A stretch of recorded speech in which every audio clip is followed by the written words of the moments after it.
बिहार का चुनावी दंगल और टिकट के लिए मची है जबरदस्त मारामारी।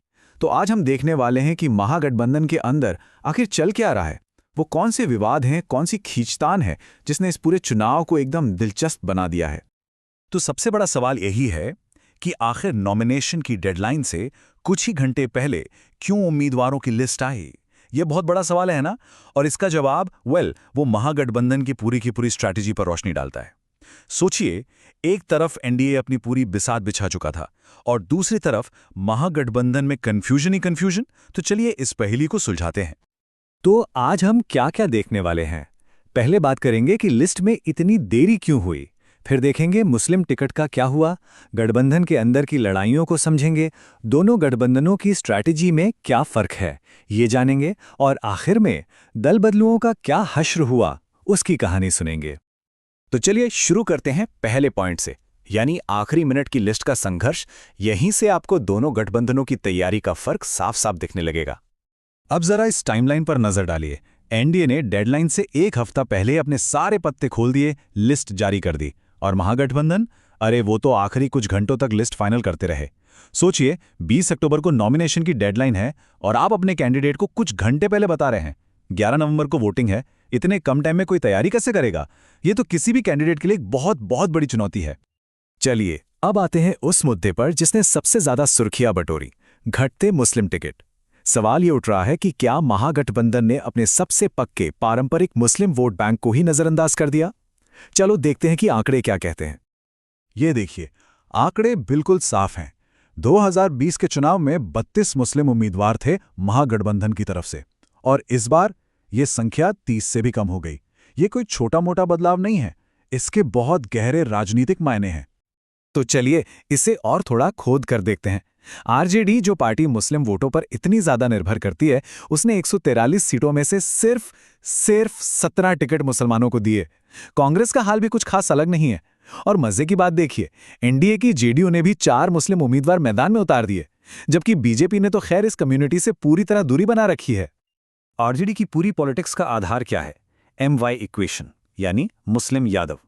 लेकिन इस बार का टिकट बंटवारा देखिए, कहानी कुछ और ही लग रही है। 50 टिकटों में से 33 यादवों को और सिर्फ 17 मुसलमानों को।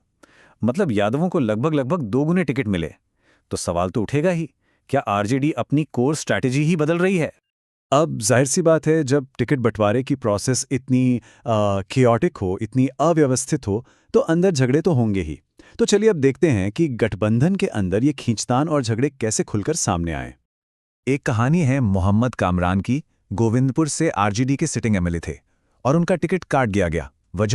वजह ये बताई गई कि उनकी दोस्ती विरोधी पार्टी के नेताओं से है। सोचिए, एक सिटिंग एमएलए का टिकट इस वजह से कट गया। इस फैसले ने सिर्फ कामरान को नहीं बल्कि उनके हजारों सपोर्टर्स को एकदम निराश कर दिया। और ये जो आप देख रहे हैं, कृपया तेजस्वी यादव के साथ खड़े रहें। मेरे हाथ देखिए, मैं आपका दर्द समझता हूं।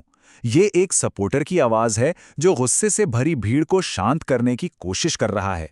ये उस वक्त की जमीनी हकीकत को दिखाता है। एक तरफ पार्टी का फैसला और दूसरी तरफ समर्थकों का जबरदस्त गुस्सा और निराशा, जिसे संभालना बहुत मुश्किल हो रहा था।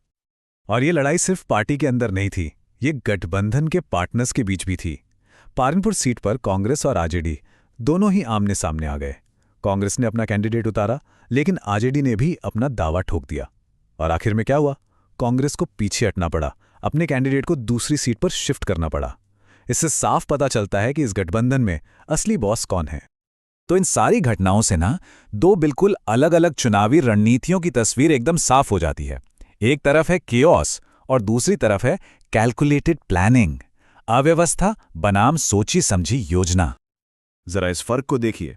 एक तरफ महागठबंधन, जिसकी लिस्ट आखिरी मिनट में आती है और कैंडिडेट्स को प्रचार के लिए मिलते हैं मुश्किल से 15 दिन। फंडिंग, प्लानिंग, सब कुछ अस्त व्यस्त। और दूसरी तरफ बीजेपी, जो 5 साल से जमीन पर काम कर रही है, जिनकी लिस्ट टाइम पर आती है, जिनके पास एक ऑर्गेनाइज्ड लॉन्ग टर्म प्लान है। ये कोई छोटा मोटा फर्क नहीं है, ये एक बहुत बड़ा रणनीतिक अंतर है। आप खुद सोचकर देखिए, अगर किसी को सिर्फ 15 दिन मिले तो वो क्या क्या कर लेगा। उससे अपनी टीम बनानी है, सोशल मीडिया संभालना है, पैसे जुटाने हैं, पार्टी में जो लोग टिकट न मिलने से नाराज हैं उनको मनाना है, और फिर जाके अपने पूरे इलाके के लाखों वोटरों तक पहुंचना है। ये लगभग नामुमकिन सा काम है। और पैसे? पैसों की तो बात ही मत कीजिए। बिहार में एक विधानसभा चुनाव लड़ने का कम से कम खर्चा 5 से 6 करोड़ रुपए बताया जाता है। अब बताइए, सिर्फ 2 हफ्तों में इतनी बड़ी रकम कोई कैसे जुटाएगा? ये बहुत बड़ा प्रेशर होता है कैंडिडेट पर। और अब आखिर में एक ऐसी कहानी जो शायद इस पूरे पॉलिटिकल ड्रामा का सबसे अच्छा निचोड़ है। ये कहानी है राजनीतिक वफादारी की, और ये है दल बदलुओं के दुखद अंत की कहानी। बात हो रही है एएमआईएम से आरजेडी में आए विधायकों की।